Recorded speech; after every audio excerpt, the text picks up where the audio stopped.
인사합시다. 할렐루야. 할렐루야. 믿음으로 따라하세요. 하나님, 오늘 저를 만나 주실 줄 믿습니다. 아멘. 옆 사람 축복해 주세요. 성령의 능력으로 세상을 이깁시다. 아멘. 글 하나를 제가 인용을 하겠습니다. 어느 생물학자가 완두콩을 심고는 현미경으로 싹이 돋아나는 과정을 살펴보니 완두콩 싹이 돋아난 과정에서 470번 정도의 상처를 겪더라고 했습니다. 땅 속에서 솟아나는 싹이 그러하듯 이 세상을 살아가는 사람 중에 상처 없는 사람은 단 한 사람도 없습니다. 죽음으로 인한 상처, 실패로 인한 상처, 갈등으로 인한 상처, 시련으로 인한 상처, 불합격으로 인한 상처, 말로 인한 상처 등등 헤아릴 수 없는 많은 상처를 받으며 인생을 살아갑니다. 그래서 겉으로는 웃고 있지만 내면은 아픈 상처로 말미암아 애달프게 울고 있는 사람이 많습니다. 겉은 아무렇지도 않은 듯 화려하게 단장하고 있지만 마음을 열고 들어가 보면 상처 천지입니다. 이것은 저 자신도 예배가 아닙니다. 그런 의미에서 우리 모두는 다 상처받은 사람들입니다.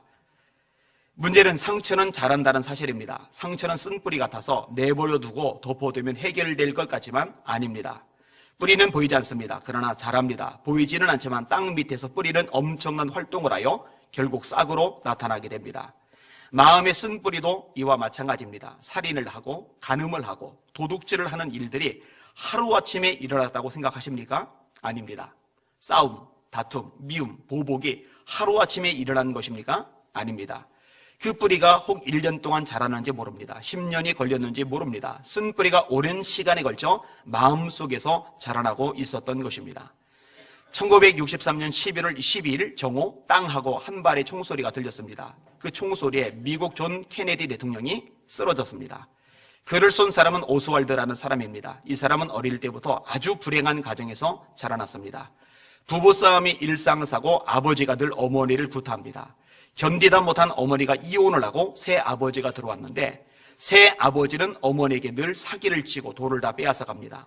어머니가 또 이혼을 하고 세 번째 결혼을 했는데 이 아버지마저도 성격이 아주 괴팍했습니다. 이 모든 것을 본 오스왈드는 마음에 큰 상처를 가지고 자라납니다. 공격적인 성격으로 자라게 됩니다. 고등학교에 들어가서 늘 친구들과 싸웁니다. 그러다가 퇴학당합니다. 미 해병대에 지원했으나 해병대에서도 동료들과의 불화로 불명예 제대합니다. 나이 30이 넘어서 한 여인을 만나 사랑에 빠져 결혼하게 됩니다. 결혼 생활은 잘해야지. 그러나 마음의 쓴뿌리 때문에 날마다 부부싸움을 합니다. 그러다가 총 한 자루를 집어들고 자기 회사의 옥상에 올라가서 누군가를 기다립니다. 그렇게 해서 케네디 대통령이 쓰러졌던 것입니다. 보세요. 마음에 숨겨진 상처는 자라서 큰 불행으로 이어지는 것입니다. 치유되지 않은 마음의 상처는 한 사람의 인생을 크게 잘못되게 할 수 있습니다. 그러므로 마음의 상처는 반드시 치유되어야 하는 것입니다. 문제는 뭐냐? 이 상처가 이렇게 치명적인데 인생을 망가뜨리는데 그 사람 주변에 있는 사람도 같이 파괴하는데 또 사회를 어지럽게 만드는데 이 상처를 도대체 어떻게 치유하냐는 거죠. 이걸 도대체 어떻게 해결하느냐는 거죠. 그게 이제 만만치가 않은 거예요. 방법이 있습니다. 방법이 뭐겠어요? 예수님은 치료하실 수 있습니다. 예수님은 회복케 하실 수 있습니다. 예수님의 능력을 경험하는 거예요. 예수님을 만나는 거예요. 그게 상처의 해결 방법입니다. 또 한 분을 소개할게요. 이분은 나이가 30이 되면서부터 하루에 담배를 3갑 이상 피던 분입니다. 이 뒤늦게 배운 담배가 아주 그냥 심해진 거죠. 그래서 10년 동안 매일 그런 식으로 피는 거예요. 아마 담배값도 무지는 많이 나갔을 거예요. 그러다가 이게 너무 심각하게 몸을 망가뜨립니다. 뇌의 기억소가 소멸이 되었습니다. 그러니까 깜빡깜빡 이 건망증이 보통 있는데 이 보통 건망증의 차원이 아니라 그냥 다 잊어버리는 거예요. 이 주변 사람들이요 믿을 수가 없는 거예요. 이 사람들이요. 그러던 중에 척추 디스크도 생겨요. 몇 년간 고생을 합니다. 기억은 사라지고 허리는 마음대로 사용할 수 없고 이제 완전히 폐인이 돼요. 절망의 늪에 빠졌어요. 살 소망이 없어요. 사망이 음침한 골짜기를 걸게 된 거죠. 그런데 이분이요 예수님을 만난 거예요. 할렐루야. 예수님을 만나고 나니까 예수님이 너무 좋은 거예요. 예배가 너무 좋은 거예요. 말씀이 너무 좋은 거예요. 여러분 예수님을 정말 제대로 만나면은요, 둘 중에 하나입니다. 튀겨져 나가서 세상으로 가든지 아니면 정말 주를 선실을 하든지요. 이 중간에 있는 거는 양쪽 어기적거리는 건 사실 불가능합니다. 마태, 마가, 누가, 요한복음, 사복음서를 보세요. 이 중간 지대는 없어요. 한국교회 이제 문제는 이 중간 지대에 있는 교인들이 많다는 거죠. 그 엄밀히 말하면 예수님 못 만난 가능성이 높은 거죠, 사실은. 중간 지대는 없어요, 사실은. 이분이 너무너무 주님이 좋으니까 말씀에 대한 사모가 큰 거예요. 그래서 말씀을 외우려고 작은 메모지에 적어가지고 버스 타고 출근할 때마다 그 말씀을 외우는 거예요. 근데 여러분, 이 뇌가 망가진 사람이 말씀을 외우려니까 이게 외워지가 않아요. 근데 이 사람이 참 대단해요. 포기를 안 해요. 끈질기게 외우는 거예요. 요한복음 15장을 특별히 좋아해요. 예수님은 포도나무고 하나님은 농부시고 우리는 가지고, 이 가지의 사명은 열매를 많이 맺는 거고, 그런 내용이 이제 요한복음 15장 있잖아요. 이게 1절에서 27절까지로 돼 있는데 이것을 다 외우려고 작정을 했는데, 보통 사람 머리가 좀 둔해도요, 요것만 가지고 집중해서 하면 한 달이면 아마 외울 거요. 한 달이면. 근데 이 뇌가 망가진 사람이다 보니까요, 이게 안 되는 거예요. 6개월이 걸렸어요, 6개월.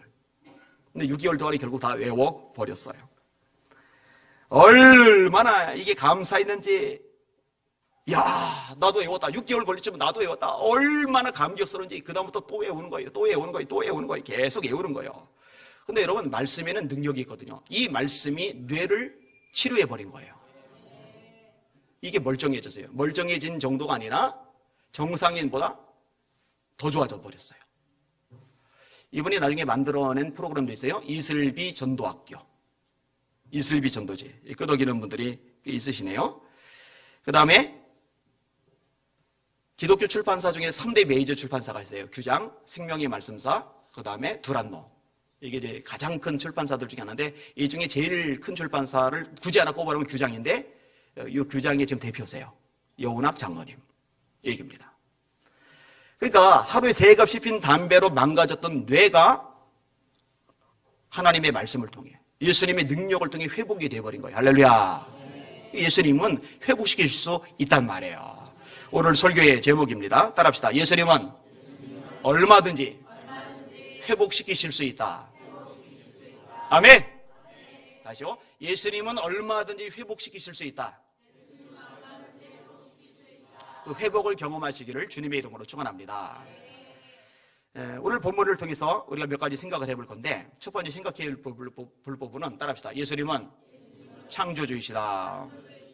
제가 늘 묵상하는 구절이 요한복음 1장입니다. 그만큼 많이 인용도 해요. 태초에 말씀이 계시리라. 이 말씀이 하나님과 함께 계셨으니 이 말씀은 곧 하나님이시니라. 그가 태초에 하나님과 함께 계셨고 만물이 그로 말미암아 지은 바 되었으니 지으신 것이 하나라도 그가 없이는 된 것이 없느니라. 그 안에 생명이 있었으니 이 생명은 사람들의 빛이라. 빛이 어둠에 비치되 어둠이 깨닫지 못하더라. 요한복음 1장 14절, 이 말씀이 육신이 되어 우리 가운데 거하심에 우리가 그 영광을 보니 아버지의 독생자의 영광이요 의뢰와 진리가 충만하더라. 이 말씀은 예수님을 말하는 거예요. 근데 예수님에 대해서 어떻게 묘사해요? 태초에 하나님과 함께 계셨어요. 이 천지 만물, 그 예수님이 없이는 창조되지 않아요. 그러니까 예수님은 4대 성인 피조물 따위가 아닙니다. 예수님은 창조주이십니다. 할렐루야. 이건 기독교의 핵심적인 신앙입니다. 이사야가 예수님의 탄생을 예언합니다. 9장 6절이죠. 이는 한 아기가 우리에게 낳고 한 아들을 우리에게 주신 바 되었는데 그 이름은 기묘자라. 그의 어깨는 정사를 메었고 그의 이름은 기묘자라. 모사라.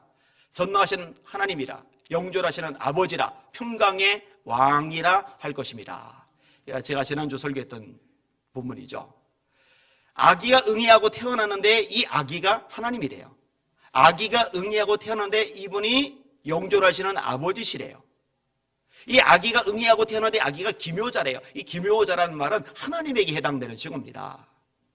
당신의 이름이 뭡니까? 알려주세요 했더니 기묘니라 라고 말하는 장면이 구약 성경에 나오거든요. 다시 말해서 구약이든 신약이든 핵심적인 메시지 중에 하나가 뭐냐면 예수님은 하나님이시다. 이거 놓치지 마시길 바랍니다. 지난주도 말했죠. 개의 새끼는 강아지, 강아지는 개죠. 소의 새끼는 송아지, 송아지는 소죠. 말의 새끼는 망아지, 망아지는 말이죠. 사람은 새끼라고 하면 안 되죠. 사람의 자식은 아이죠. 그 아이는 사람이죠. 하나님의 아들이란 말과 하나님이란 말은 같은 의미로 쓰여져요. 여러분, 성경을 기록한 목적이 뭐예요? 오직 이것을 기록하면, 왜 이걸 기록했어요? 오직 이것을 기록하면 너희로 예수께서 하나님의 아들 그리스도이심을 믿게 하려 하며, 뭘 믿게 하려고? 예수님이 하나님의 아들이라는 거, 예수님이 그리스도라는 거, 그걸 믿게 하려고 성경을 기록했대요. 너희로 믿고 그 이름을 힘입어 생명을 얻게 하려 함이라. 예수님이 하나님의 아들이라는 걸 믿고서, 그리스도라는 것을 믿고서 그 믿음 때문에 구원받게 하려고 이 성경을 기록했다고 분명히 우리에게 말씀해주고 계시는 거예요. 베드로가 뭐라고 예수님을 고백했죠? 주는 그리스도시요 살아계신 하나님의 아들입니다. 예수님이 무지 기뻐하세요. 여러분, 예수님이 그렇게 기뻐하는 장면 없어요. 정말 기뻐하세요. 바요나 시모나 복이 있도다. 이것을 알게 하니는 혈육이 아니요 하늘에 계신 내 아버지시라. 내가 이 반석의 교회를 세우리니 음부의 권세가 이기지 못하리라. 내가 너에게 천국 열쇠를 준다. 신앙 고백 위에, 예수님을 하나님의 아들이라고 믿는 신앙 고백 위에 이 천국 열쇠를 주는 거예요. 열쇠가 있어야 문을 열고 들어갈 거 아니겠어요? 우리 집 들어오려면 우리 집 열쇠가 있어야 되잖아요. 천국 들어가려면 천국 열쇠가 있어야 되잖아요. 누구에게 천국 열쇠를 주셨어요? 예수님이 하나님의 아들이심을 믿는 사람에게. 할렐루야. 놓치지 마시기 바랍니다. 예수님이 바로 그런 분이세요. 그리고 정말로 예수님이 창조주가 맞으시다면은, 우리를 만드신 하나님이, 우리를 창조하신 하나님이 우리의 삶 속에 아프건 상처 입었건 깨졌건 망가졌건 그거 못 고치실 이유가 없는 거예요. 여러분이 잘 아는 유명한 예화가 있잖아요. 1급 정비사가 자동차가 고장나서 세워놓고 손을 대는데 이게 안 돼요. 근데 왜 노인네 하나가 제가 한번 해볼게요 했더니 이 정비사가 비웃었잖아요. 1급 정비사인 나도 못 고치는데 이 할아버지가 뭔 수로 이걸 고친단 말인가. 한번 해보라고. 근데 손 대더니 부렁부렁 시동이 걸려요. 깜짝 놀라요. 알고 보니까 헨리 포드예요. 자동차를 만든 사람이에요. 여러분, 정비사가 아무리 대단해도요, 애초에 설계하고 만든 사람만은 못해요. 여러분, 다른 사람은 몰라도 만든 사람이 가장 정확하게 알고 가장 완벽하게 고칠 수 있는 줄 믿으시길 바랍니다. 예수님이 창조주라는 얘기는 못 고칠 게 없다는 얘기예요. 뭐든지 취할 수 있다는 거예요. 요즘에 정신과 의사들이 되게 많아졌어요. 대학들마다 상담학이 있어요. 그리고 이 상담학과에 진학하는 이 경쟁률이 굉장히 높아요. 서울신학대학교에도 이제 상담학과가 있는데요. 뭐 신학관이, 기독교학관이, 사회복지학관이라는 거하고 비교가 되지 않을 만큼 이 상담학과에 사람이 몰려요. 연세대학교도 마찬가지더라고요. 그래서 어마어마하게 의사들이 많아졌어요. 마음을 치료한다고. 그런데요, 안 돼요, 잘. 그들은 1급 정비사들입니다. 그런데 그 안 되는 마음의 치료를 예수님은 하실 수 있어요. 예수님은 설계자이고 창조주이시기 때문입니다. 주님은 고칠 수가 있는 거죠. 질병도 역시 마찬가지예요. 마음, 질병, 모든 거 다 주님은 치료할 수 있다는 거 믿으시길 바랍니다. 오늘 본문에 나오는 이야기도 마찬가지예요. 두 번째 본 따라합시다. 상처투성이 여인을 치료하신 예수님. 자, 오늘 본문의 여인이 상처투성인데 왜 그렇게 생각을 하느냐? 자, 앞부분 읽을게요. 16절에서 19절까지 읽을게요. 시작. 이르시되 가서 네 남편을 불러오라. 여자가 대답하여 이르되 나는 남편이 없나이다. 그래서 이르시되 내가 남편이 없다는 말이 옳도다. 너에게 남편 5이 있었고 지금 있는 자는 네 남편이 아니니 네 말이 참되도다. 여자가 이르되 주여 내가 보니 선지자로소이다. 자, 남편이 5이 있었어요. 5이. 지금 이게 요즘 얘기가 아닙니다. 요즘은 이혼이 좀 흔한 편이잖아요. 그죠? 많아요, 꽤. 그리고 이것을 잘 극복하는 사람들도 꽤 많아요. 근데 이거는 지금 2000년 전입니다. 2000년 전에는요, 지금하고 문화, 사회적인 분위기, 배경이 전혀 달라요. 근데 그 2000년 전 시대에 남편이 5이 있었어요. 정상은 아니죠. 여러분, 그런 과정을 겪으면서 이게 멀쩡할 것 같아요? 멀쩡하기 쉽지 않습니다. 이게 상처 되게 많이 줘요. 게다가 지금 6번째 사는 남자는 혼인신고 안 하고 그냥 살아요. 그냥 동거를 하는 거예요. 그러니까 아픔이 많은 여인이에요. 상처가 많은 여인이에요. 그렇기 때문에 사람들을 피하는 거죠. 자, 앞부분, 더 앞부분 3절에서 7절까지를 읽을게요. 시작. 유대를 떠나사 다시 갈릴리로 가실새 사마리아를 통과하여야 하겠는지라. 사마리아에 있는 수가라는 동네에 이르시니 야곱이 그 아들 요셉에게 준 땅이 가깝고 거기 또 야곱의 우물이 있더라. 예수께서 길 가시다가 피곤하여 우물 곁에 그대로 앉으시니 때가 6시쯤 되었더라. 사마리아 여자 한 사람이 물을 기르러 왔음에 예수께서 물을 좀 달라 하시니. 자, 때가 6시쯤 되었다라고 되어 있잖아요. 여러분 성경에서 시간이 나오면 자꾸 헷갈려 하시는데 헷갈리지 말고요. 간단해요. 아주 쉬운 방법 알려줄게요. 그 성경에 나오는 숫자 플러스 6을 하면 돼요. 아시겠어요? 성경이 나오는 숫자 플러스 6. 그러니까 지금 6시쯤 되었다라는 얘기는 6 플러스 6 하면은 12시. 그러니까 정오예요. 정오. 한낮. 한낮에 물을 뜨러 나오는 겁니다. 우리나라는 그래도 서늘한 바람이 불잖아요. 근데 이쪽 지역은요, 한낮이 되면 참 힘들어요. 그래서 낮에는 사람들이 이동을 잘 안 하잖아요.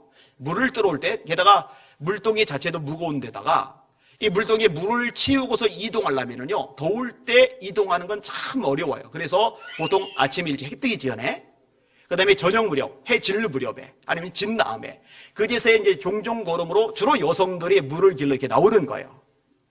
근데 이 여인이 한낮에 이 더운 날 땀을 삐질삐질 흘리면서 물동이를 메고 우물가까지 온 거예요. 왜냐면 그 한낮에는 절대로 사람들이 안 나오거든요.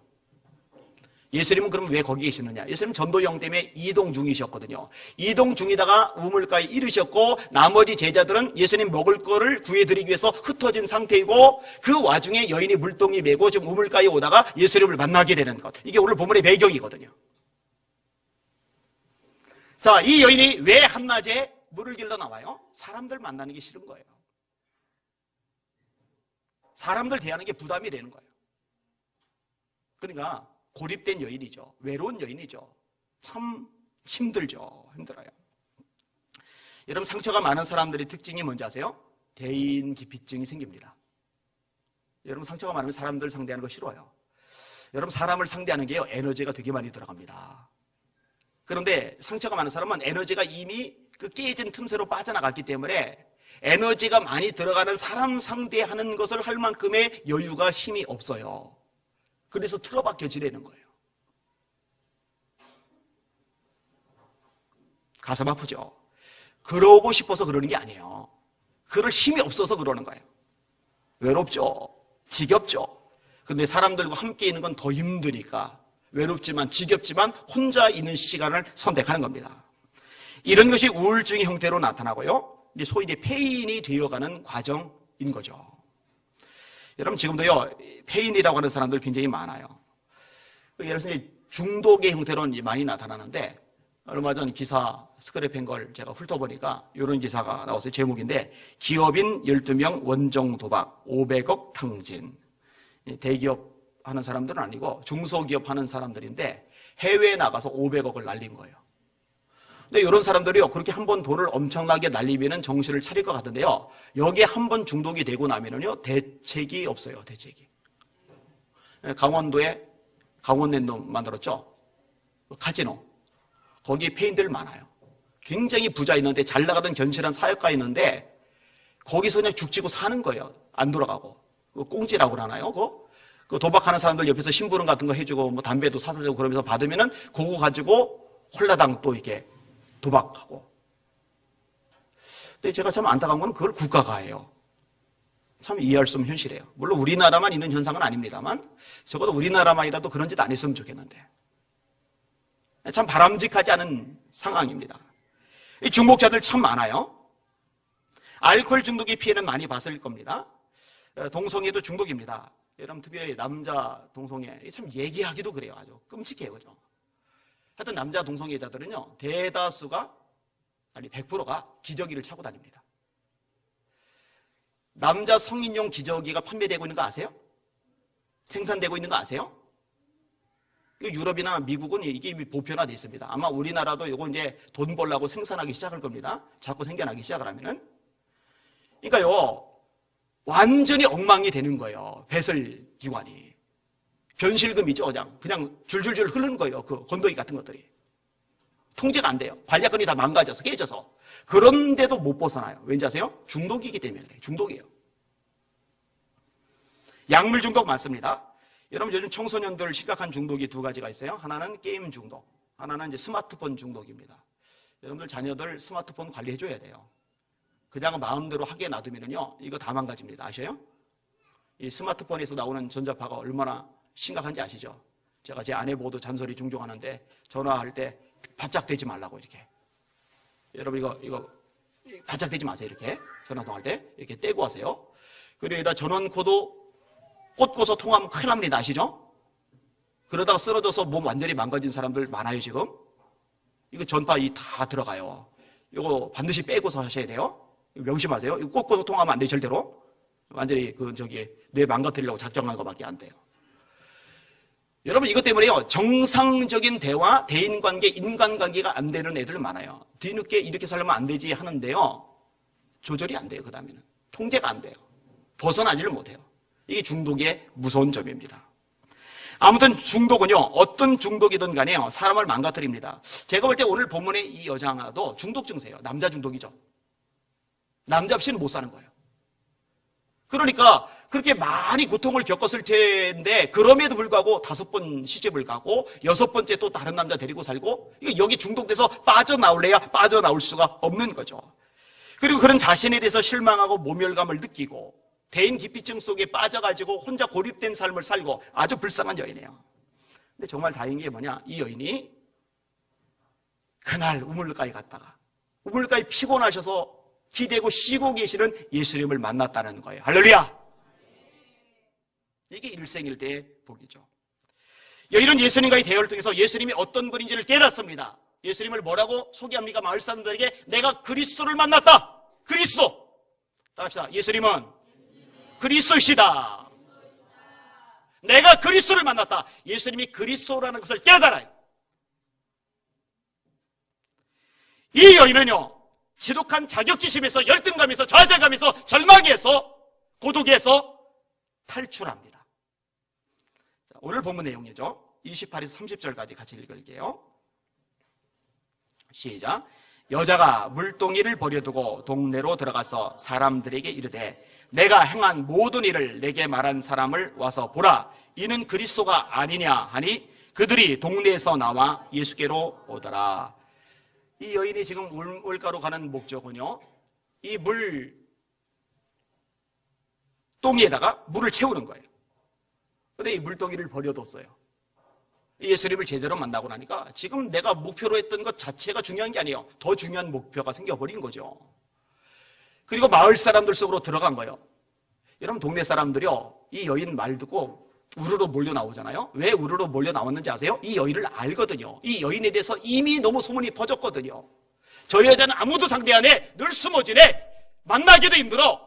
만나려면 한낮에 아무도 없을 때 우물가에 가야 만날 수 있을 거야. 그랬던 여자가 동네 사람들 속에 뛰어들어온 거예요. 외치는 거예요. 소개하는 거예요. 와 보라는 거예요. 그러니까 기겁을 할 일이 발생한 거예요. 여기 쇼크를 받은 거예요. 도대체 뭔 일이 생겼기에 이 여자가 180도 바뀌었지? 도대체 뭐가 이 여자를 이렇게 변하게 만들었지? 궁금한 거예요. 호기심이 작용을 하는 거예요. 그래서 예수님께로 모여드는 거죠. 자, 39절 시작. 여자의 말이 내가 행한 모든 것을 그가 내게 말하였다 증언하므로 그 동네 중에 많은 사마리아인이 예수를 믿는지라. 할렐루야. 그리고 예수님께 와서 직접 예수님과 대화를 나누다 보니까 예수님이 누군지를 이 동네 사람들로 깨닫게 돼요. 거기 40절에서 42절까지 시작. 사마리아인들이 예수께 와서 자기들과 함께 유하기를 청하니 거기서 이틀을 유하심에 예수의 말씀으로 말미암아 믿는 자가 더욱 많아 그 여자에게 말하되 이제 우리가 믿는 것은 네 말로 인함이 아니니 이는 우리가 친히 듣고 그가 참으로 세상의 구주신 줄 알미라 하였더라. 아멘. 이 여인이 치료된 거죠. 이 여인이 회복이 된 거죠. 누가 그렇게 되게 만드셨어요? 우리 예수님께서 그렇게 되게 만드셨어요. 사랑하는 여러분, 예수님이 여러분의 마음을, 여러분의 상처를, 여러분의 중독을, 여러분의 절망과 좌절, 아픔, 열등감, 자격지심을 얼마든지 치유하실 수 있다는 거 믿으시길 주님의 이름으로 축원합니다. 영적인 것도 마찬가지예요. 마가복음 5장에 보면은 이 거라사이에 귀신 들린 사람이 납니다. 귀신도 아주 센 귀신이 들렸죠. 얼마나 센 귀신 들렸느냐? 쇠사슬 끊을 정도니까. 여러분, 사람 육신의 힘으로는 쇠사슬을 못 끊습니다. 뭐 차력하는 사람들이 가끔 정도 이상의 힘을 발휘하기도 하더라고요. 사람의 힘으로 못 끊는데 차력하는 사람들 이빨에다가 이렇게 수건 같은 거 딱 물고 거기다가 차 연결한 거 쇠사슬 같은 거 딱 물고서 이렇게 이빨로 당겨서 꿈쩍도 안 하던 차를 이렇게 당기거나 그런 일이 이제 생기긴 하니까. 근데 그런 사람들 쇠사슬 자체를 끊지는 못해요. 근데 이 귀신 들린 사람이 쇠사슬까지 끊어버릴 정도예요. 힘이 너무 센 사람이다 보니까 이 사람이 있는 무덤가에는요 아무도 못 지나가요. 왜냐면 해코지 할까봐. 그리고 이 사람은요 남만 해코지 하는 게 아니라 돌 가지고 자기 몸을 찍어요. 이렇게. 여러분, 정상적인 사람은 자해 안 합니다. 이게 정서적으로 병들었기 때문에 영적으로 문제가 생겼기 때문에 자해를 하는 거예요. 마가복음 9장에 귀신 들린 아이도 그러잖아요. 물속에 들어가고 익사하는데 불속에 들어가고 화상 입는데 자해하는 거잖아요. 그게. 그리고 마가복음 5장은 돌로 자기 몸을 자해를 하는 거고. 예수님이 그 길로 지나가시는데 예수님을 보자마자 바들바들 떠는 거예요. 예수님께 간청을 하는 거예요. 저를 무저갱에 내려보내지 말아주세요. 저를 무저갱에 내려보내지 말아주세요. 그리고 저기는 차라리 돼지떼기로 들어가게 해주세요. 예수님이 듣고 있다가 그래 그럼 네 맘대로 해라. 그러니까는 그 사람에게서 빠져나가서 돼지떼기로 들어가는데 2,000마리 가량 되는 돼지떼들이 막 비탈로 막 미친 듯이 내려가더니 호수에 다 빠져 죽은 거예요. 동네 사람들이 너무 기가 막힌 소식이니까 막 우르르 몰려왔는데 몰려와서 깜짝 놀란 게 자기들이 무서워하던 쇠사슬로 묶어도 통제가 안 되던 그 사람이 정신이 멀쩡해서 예수님 옆에 다소곳하게 앉아 있거든요. 쇼크를 받잖아요. 예수님이 힘센 귀신 들렸던 그 사람을 회복시키신 거죠. 치유하신 거죠. 여러분, 주님이 그렇게 하실 수 있는 능력이 있으십니다. 여러분, 그 능력의 주님을 만나시길 주님의 이름으로 축원합니다. 그 능력의 주님을 통해서 회복이 되시길 주님의 이름으로 축원합니다. 여러분 마음 가운데 숨겨진 아픔, 상처 있을 거예요. 그거 가지고 씨름하세요. 저에게도 되게 많았어요. 상처투성이었어요. 어떤 거는 금방 회복이 되는데 어떤 건 시간이 좀 걸리긴 해요. 그럼에도 불구하고 회복이 굉장히 많이 됩니다. 정말 많이 됩니다. 이야기를 좀 해드릴게요. 독일의 화가 중에 스테른베르크라는 분이 있어요. 그 당시 문화가 뭐냐? 제법 이름을 날리는 유명한 화가라면은 성화, 예수님에 대한 그림 하나쯤은 가지고 있는 것. 이게 그 당시 문화이던 시대입니다. 그래서 이분이 자기도 예수님의 성화를 한번 그려야 되겠다 하고 이제 성화를 그려요. 십자가에 달리신 예수님을 그려요. 그리다가 한 절반쯤 그리고 일단 멈췄어요. 어느 날 길을 걷는데 집시 여성을 봐요. 이 여성이 참 매력적이에요. 그 여성을 그리고 싶은 마음이 막 부릴듯 일어나요. 그래서 쫓아가서 부탁을 해요. 제가 화가인데 당신을 좀 그리고 싶습니다. 제 모델이 돼 주시겠습니까? 되겠다고. 근데 집시는 떠도는 여인이잖아요. 정상적인 신앙생활을 할 수가 없어요. 이 여인이 모델이 돼서 폼을 잡고 서 있는데 이렇게 보다 보니까 저쪽 한 구덩이에 예수님이 십자가에 매달려 있는 그림. 물론 완성되진 않았지만 그 그림이 보이는 거예요. 궁금했어요. 화가에게 묻는 거예요. 스테른베르크에게. 화가님, 저 사람은 죄를 굉장히 많이 졌는가 보네요. 그러니 저렇게 십자가에 매달려 있죠. 나무에 매달려 있죠. 슈테른베르크가요, 대답을 해주는 거예요. 그건 예수님께서 우리의 죄를 위해 십자가에 달려 죽은 장면을 그린 것입니다. 모델이 이렇게 질문해요. 그럼 선생님, 우리라고 하신다면은 그러면 선생님의 죄도 해당이 되고 제 죄도 해당이 되는 겁니까? 화가가 대답해요. 그렇고 말고요.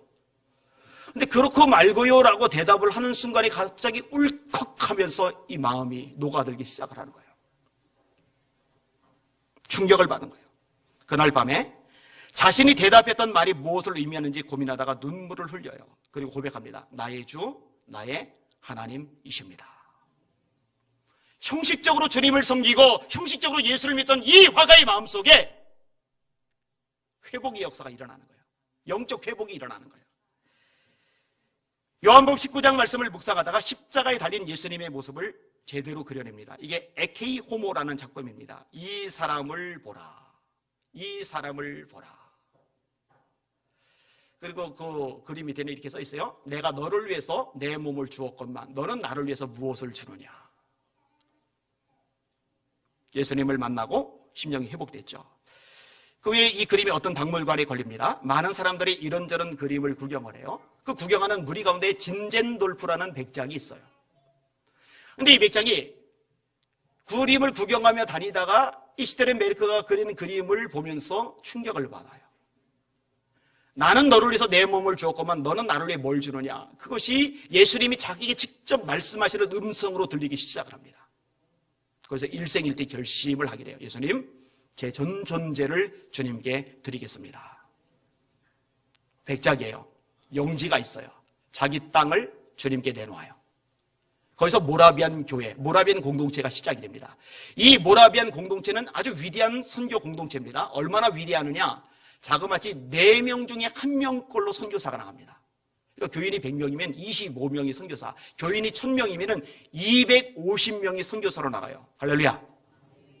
그리고요, 100여 년 동안 기도의 불이 계속 매일같이 이어진 교회로 유명합니다. 초대교회죠. 완전히 날마다 마음을 같이하여 성전에 모이기를 힘쓰고, 날마다 마음을 같이하여 성전에 모이기를 힘쓰고, 이게 초대교회잖아요. 이 모라비안 교회가 그렇게 돼요.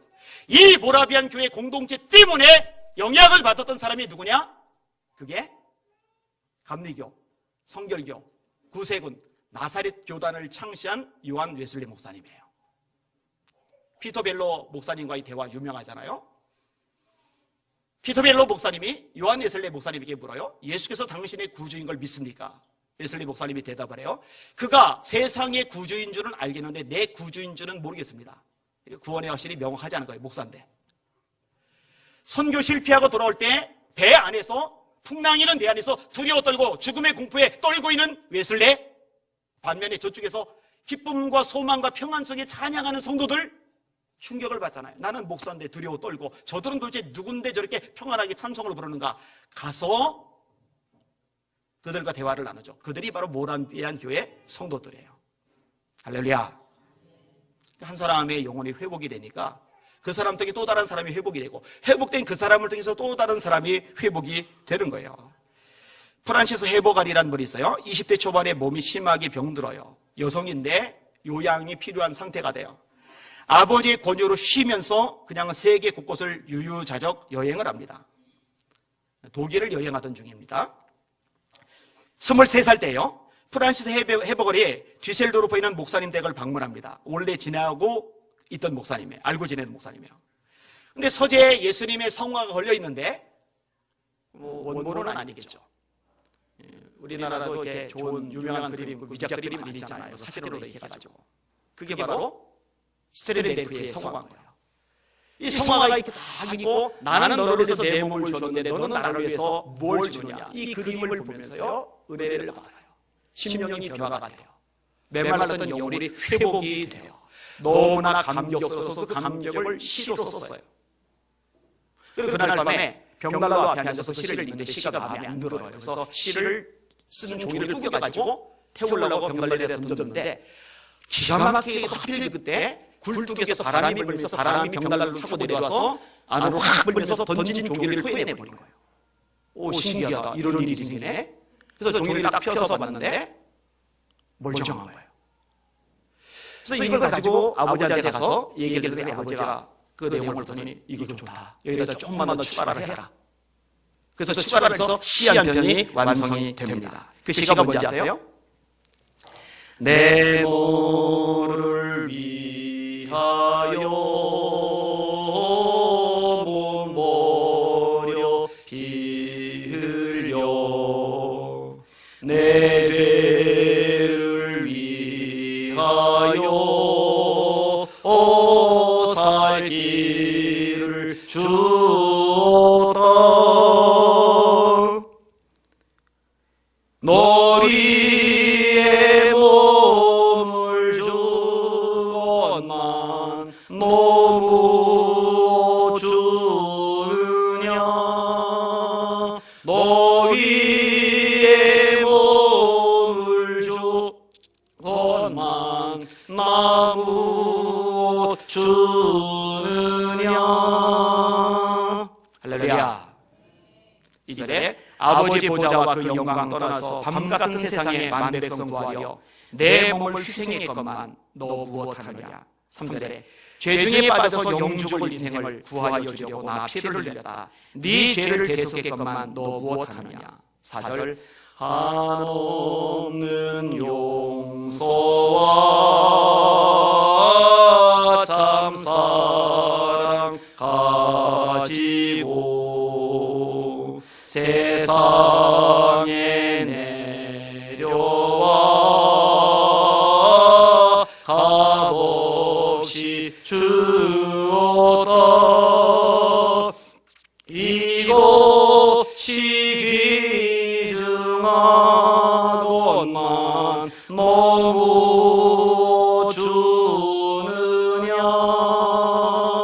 이것이 귀중하건만 너무 주느냐. 할렐루야. 예수님을 만나고 예수님 때문에 변화된 한 사람, 그 한 사람 때문에 또 다른 사람이 변화되고 또 다른 사람이 변화되고, 예수님 때문에 회복이 되고 치유된 한 여인, 사마리아 여인, 이 여인 때문에 많은 사마리아 사람들이 변화되고, 변화된 그들 때문에 그들 주변에 있는 사람들이 또다시 변화되고 회복이 되고, 이것이 바로 우리 위대한 예수님의 능력입니다. 저도 마찬가지예요. 제 아픔, 절망, 외로움, 눈물, 좌절, 열등감, 자격지심, 예수님이 치료해 주셨어요. 회복시켜 주셨어요. 이 예수님을 곳곳마다 나가 전하니 전하는 곳마다 또 치료의 역사가 일어나더라고요. 회복의 역사가 일어나더라고요. 이게 입속으로 번지면서 점점 더 많은 곳에서 말씀 전해달라고 요청하더라고요. 그들이 변화됐으면 변화된 그들이 가서 또 다른 사람을 변화하게 할 것입니다. 오늘 설교 제목 따라합시다. 예수님은 얼마든지 회복시키실 수 있다. 그 예수님 만납시다. 낙심하지 마세요. 포기하지 마세요. 주저하지 마세요. 도망가지 마세요. 주님 찾아가세요. 주님 부르세요. 주님 만나세요. 주님이 여러분 인생을 맡기세요. 깨지고 망가지고 인간의 몸에 도저히 회복 불가능한 사람도 창조주 되신 예수님은 치유하실 수 있습니다. 회복시킬 수 있습니다. 아멘. 그 예수님의 영광의 박수 올립니다. 할렐루야. 아멘. 기도하겠습니다.